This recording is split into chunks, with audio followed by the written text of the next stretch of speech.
Là justement l'été c'est un peu la période où t'as envie de crever quand t'es freelance. 35 heures par semaine n'est pas forcément égal à 1300 € par mois. C'est assez ouf de pouvoir se stabiliser financièrement au bout seulement de 1 an. Genre c'est comme une to-do list mais auquel vous mettez un peu des horaires. Et à force de vouloir aider tout le monde, en fait j'ai oublié de m'aider moi-même. Je vais notamment quitter Lyon finalement.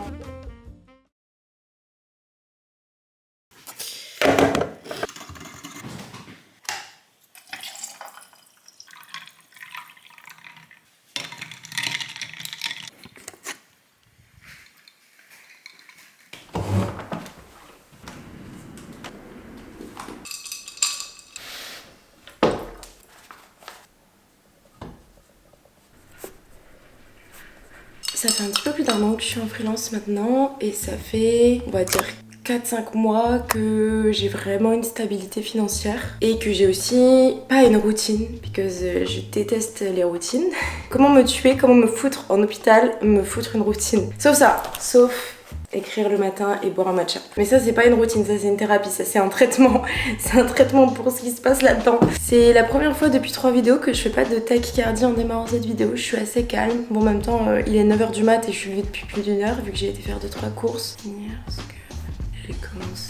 Le journaling j'en fais depuis, je sais pas, depuis des années, mais je pense que ça a réellement sauvé ma vie. Genre vraiment je déconne pas, pour moi c'est un cheat code de faire du journaling. C'est vraiment un putain de cheat code pour ton cerveau. Mais vous faites ce que vous voulez hein.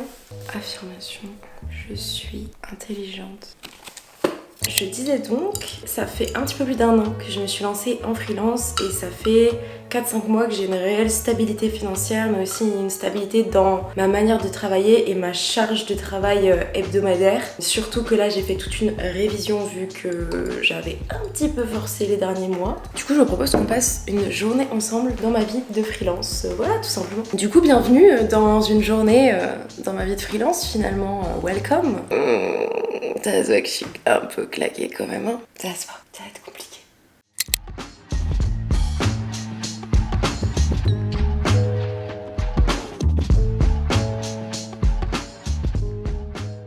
Alors aujourd'hui on a pas mal de taf parce que je pars en festival la semaine prochaine et du coup je dois prendre de l'avance sur la semaine pro. Ce soir il y a match de la France, enfin bref. La journée est un petit peu chargée parce que je profite du plus gros avantage d'être à son compte, c'est de m'organiser comme je veux, d'avoir la liberté que je veux et si j'ai envie de partir 4 jours en festival la semaine prochaine, bah en fait je pars 4 jours en festival la semaine prochaine et juste je m'arrange pour que ce soit possible. Le plus gros avantage de la freelance c'est ça et le plus gros inconvénient c'est que du coup tu dois avoir une organisation de bâtard quoi. Voilà. Pour vous donner un ordre d'idée, du coup le mois dernier quand je suis partie en Grèce pendant 10 jours, et bah j'ai prévenu mes différentes clientes 1 mois, 1 mois et demi à l'avance en leur disant que voilà j'aurais besoin de certains contenus bien en amont pour qu'elles n'aient pas de trous dans leur publication et que moi j'ai pas de trous dans mon salaire en fait parce que si elles ne publient pas, ça veut dire que je ne monte pas et donc ça veut dire que je n'ai pas d'argent. Voilà. Là justement l'été c'est un peu la période où t'as envie de crever quand t'es freelance monteur vidéo puisque les gens partent en vacances finalement, puisque tes clientes que tu adores de par ailleurs partent en vacances et te préviennent au dernier moment qu'elles ne vont pas poster pendant 3 semaines. Oui, c'est un big trou, c'est un big trou dans mon salaire. Oui. Donc là on est vendredi et personnellement toutes mes clientes postent le dimanche, donc souvent la fin de semaine c'est un petit peu le rush. Là j'ai un premier montage client à finir que je dois absolument finir ce matin, sinon je vais être complètement désorganisée, enfin perdue dans mon organisation, ça va être la course etc. Donc je fais ce premier montage client là, j'en ai je pense pour 2 bonnes heures et on s'appelle après. C'est la Osmo Pocket 3. C'est la Osmo Pocket 3. Pour un achat que j'ai en face de moi.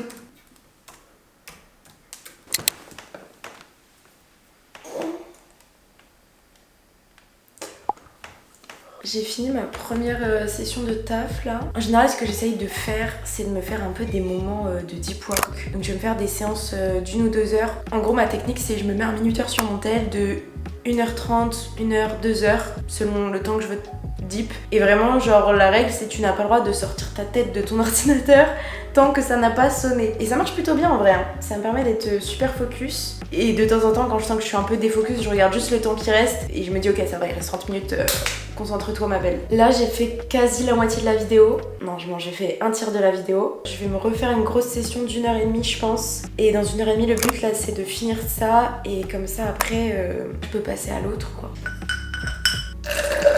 Pour survivre à cette deuxième session de deep work, on va se faire un petit matcha. Oui, je vis dans une maison à la fois très sombre et... Non, très sombre, il n'y a pas de lumière, c'est un enfer. Et c'est pour ça qu'on se casse, c'est pour ça qu'on va déménager. Si vous voulez tout savoir, je vous pose où là Vous vous rendez compte du cadre, genre à quel moment Après on va pas se plaindre, on a un logement, c'est... Voilà, genre il est grand, il est pas cher. Mais à un moment donné, stop en fait, genre stop. Merde. Bon, faut que je débloque un nouveau plan là. Bah là. Hello, we will make some matcha. En fait cet appart il est grand et pas cher, mais ça a un prix, c'est-à-dire que c'est une putain de passoire énergétique, c'est-à-dire que la salle de bain est littéralement dans la chambre de Julia, donc c'est quand même galère. Et en fait je peux pas vous dire mais il y a une énergie, il y a une atmosphère dans cet appart, mais tellement lugubre, genre il est tellement, c'est le mot, genre tu cherches, tu tapes le mot lugubre, je pense que tu tombes sur une photo de cet appart, c'est l'enfer. Donc c'est pour ça qu'on va bientôt se casser avec Julia. Et d'ailleurs moi je vais un peu changer de vie, on aura l'occasion d'en reparler je pense. De toute manière je vais tout documenter sur internet finalement. Je vais pas mal changer de trucs dans ma vie. Et je vais notamment quitter Lyon finalement. Ça m'excite beaucoup. Putain mais je suis une teubée, j'avais pas remis le lait au frigo. Putain, je l'avais même pas fermé mais l'enfer. Et en plus de ça, c'est vrai que quand tu bosses de chez toi, c'est cool d'avoir un chez toi dans lequel tu te sens bien. C'est mieux en général pour être productif, pour être heureux, épanoui, la totale quoi.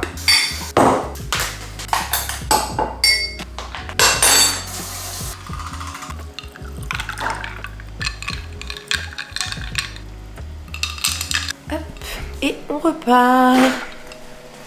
Et on croise Julia. Je suis à moitié voilà.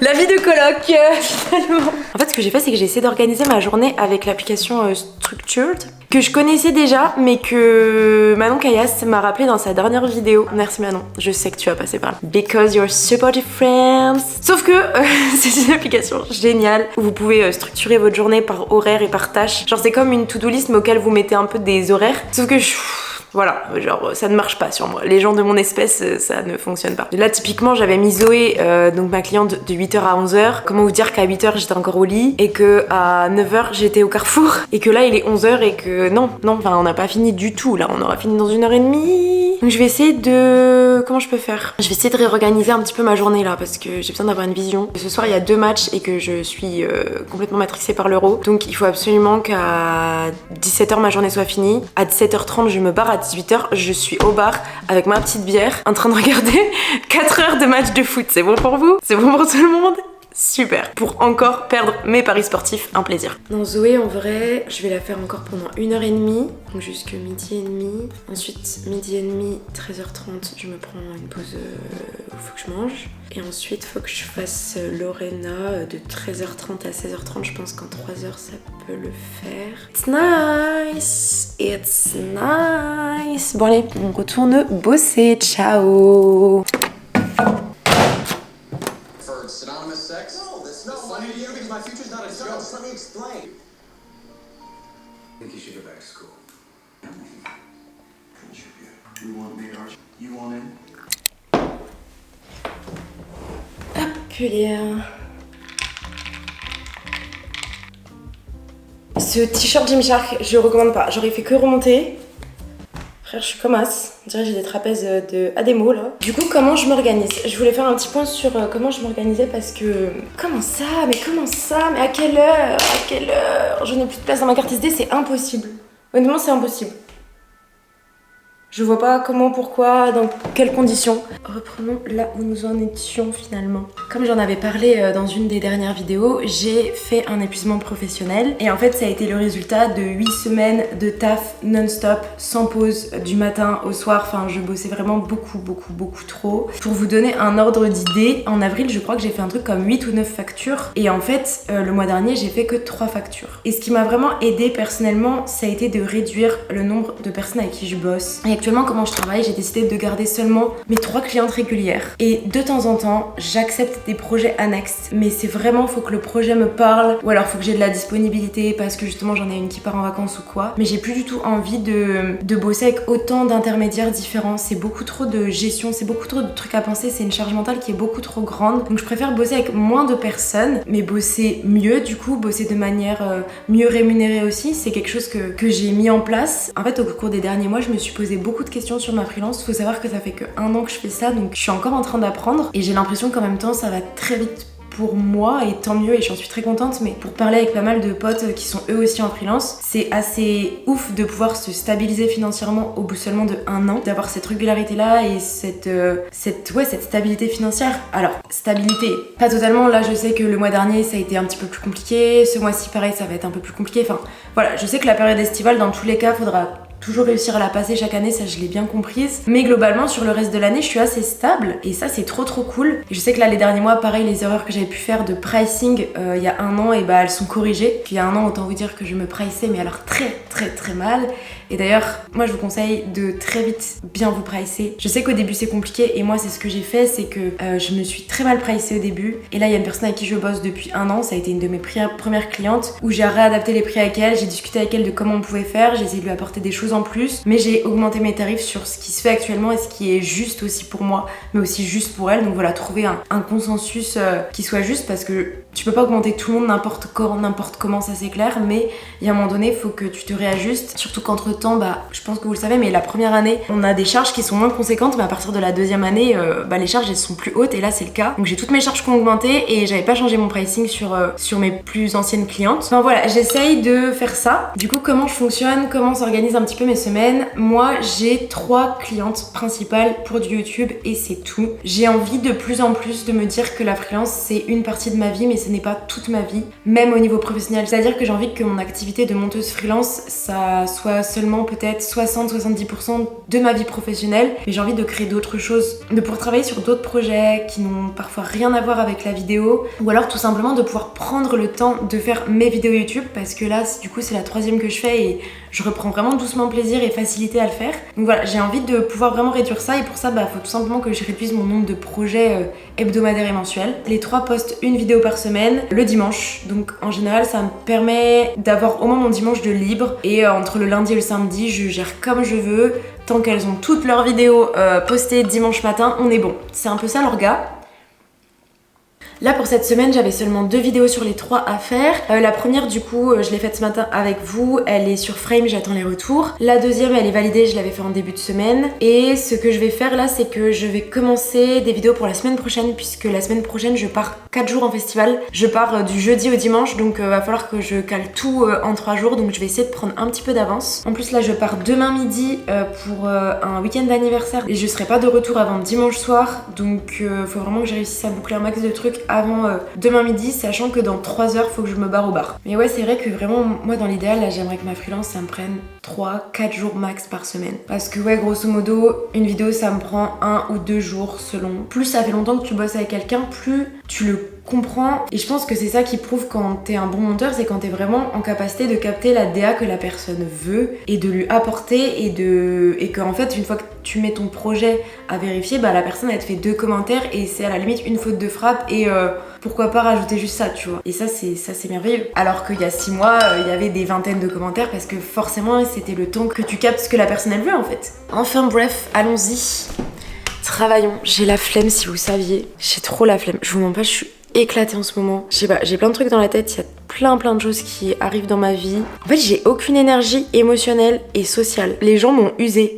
Je me suis rendu compte cette année que j'avais beaucoup donné de moi et je me suis vidée, genre. Et je le reproche à personne et c'est pas du tout de la faute des autres, hein, c'est moi qui ai voulu donner de moi. Et en fait, je pense que ça fait très longtemps que j'ai beaucoup donné. Je m'occupe un petit peu de tout le monde. Je suis vraiment l'amie à qui tu vas te confier quand t'as une question, quand t'as un truc qui va pas. Et à force de vouloir aider tout le monde, en fait, j'ai oublié de m'aider moi-même et je vous avoue, ça me crève quoi. En plus, avec le fait que vraiment j'ai eu un ras-le-bol professionnel. Voilà, je sais que ça fait 3 vidéos que j'en parle, mais c'est parce qu'il y a une réalité, c'est que j'ai vraiment touché le mur et j'ai vraiment failli foncer dans le mur, je pense. Juste, genre le mur, genre j'ai freiné avant de me le prendre, tu vois. Mais voilà, du coup du coup voilà. J'ai hâte là de me faire un petit ravalement de façade. C'est quoi prochain plan? J'ai fini le montage et je suis fraîche. Je vais bientôt changer mon piercing aussi, ça j'ai trop hâte. Je l'ai fait il y a 3 mois et je vous mens pas que l'anneau là il est énorme, c'était pas du tout le concept. Je voulais un petit anneau tout mignon en mode néo hippie, au final je me retrouve avec un truc plutôt punk, ce qui est beaucoup moins mon style. J'aime bien le côté punk, mais j'aime bien le côté punk dans les clips de Laylo quoi, pas sur moi. En plus on voit la grosse boule, c'est très moche. Je suis sûre qu'il y a des gens ils sont en mode crispé là, ça vous dégoûte hein. Entre mon écarteur et ça là vous êtes dégoûtés hein. Et ouais, on a peur de rien ici. Bon allez, faut que je travaille.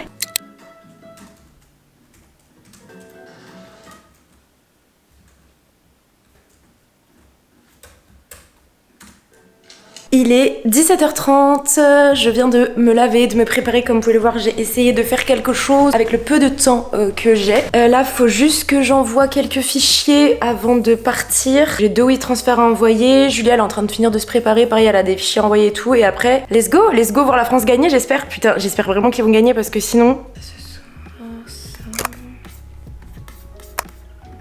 Et puis voilà quoi, globalement, il est 17h30. Ça va, c'est une petite journée. J'ai commencé à bosser, je crois, vers 10h, 9h30, 10h. En fait, je vous mens pas, j'essaye de plus trop compter mes heures aussi parce que j'ai l'impression que des fois, ça me matrixe un peu, comme si j'avais un minimum à devoir faire, alors qu'en fait, c'est juste une construction sociale de il faut que tu travailles minimum 35 heures par semaine, voire plus. Mais en fait, c'est pas forcé. En fait, si une semaine, t'as que 10 heures de taf, ou que t'as la capacité émotionnelle et physique et mentale de faire que 10 heures de taf, et bien ne fais que 10 heures de taf. C'est pour ça qu'on a notre compte, c'est pour choisir aussi ça. En revanche, si la semaine d'après, t'as envie de faire 50 heures de taf, de prendre voilà de l'avance parce que t'es pleine d'énergie et tout, ben let's go. Genre là j'essaye vraiment de me détacher du fait de vraiment compter le nombre d'heures que je fais à la journée. Je pense qu'il faut se détacher parfois de cette construction qu'on a, et surtout si on a été salarié avant comme moi je l'ai été au SMIC et tout, 35 heures par semaine n'est pas forcément égal à 1300 € par mois. Rémunère-toi comme toi tu en as envie, comme toi tu es en capacité aussi de te rémunérer, sur combien tu considères que tu vaux et que ton travail vaut surtout. Mais ce que je veux dire c'est que je pense qu'il faut vraiment qu'on apprenne à déconstruire ça, surtout qu'un salaire en France n'est pas le même qu'un salaire en Indonésie ou aux States ou peu importe, tu vois. Enfin, moi je sais que j'ai eu grave du mal au début quand j'étais à mon compte. Genre je transposais grave mon tarif horaire à mon tarif horaire ancien quand j'étais en restauration et que du coup bah j'avais un tarif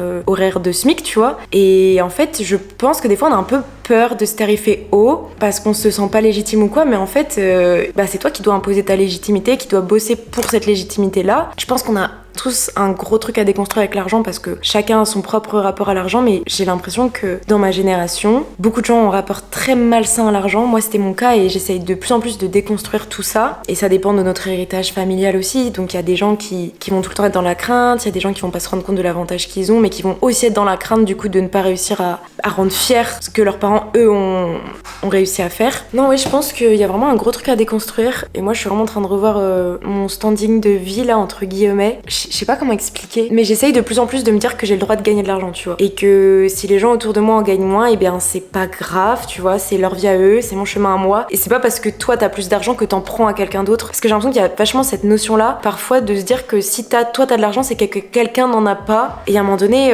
non, tu prends de l'argent à personne. Enfin, moi je prends de l'argent à mes clients, mais contre un service, tu vois ce que je veux dire. Donc ouais, il y a tout un truc à déconstruire là-dessus, mais j'aimerais bien faire un jour une vidéo sur ça, sur le rapport à l'argent et comment il peut te matrixer ou non, parce qu'après, ouais, il y a des gens, ils sont complètement matrixés par la thune et il y a que ça dans leur vie et c'est un peu triste, tu vois. En attendant, en parlant de thunes, et écoutez, j'espère que je vais gagner mes paris sportifs, hein. Voilà où on en est. Sur ce, allons-y.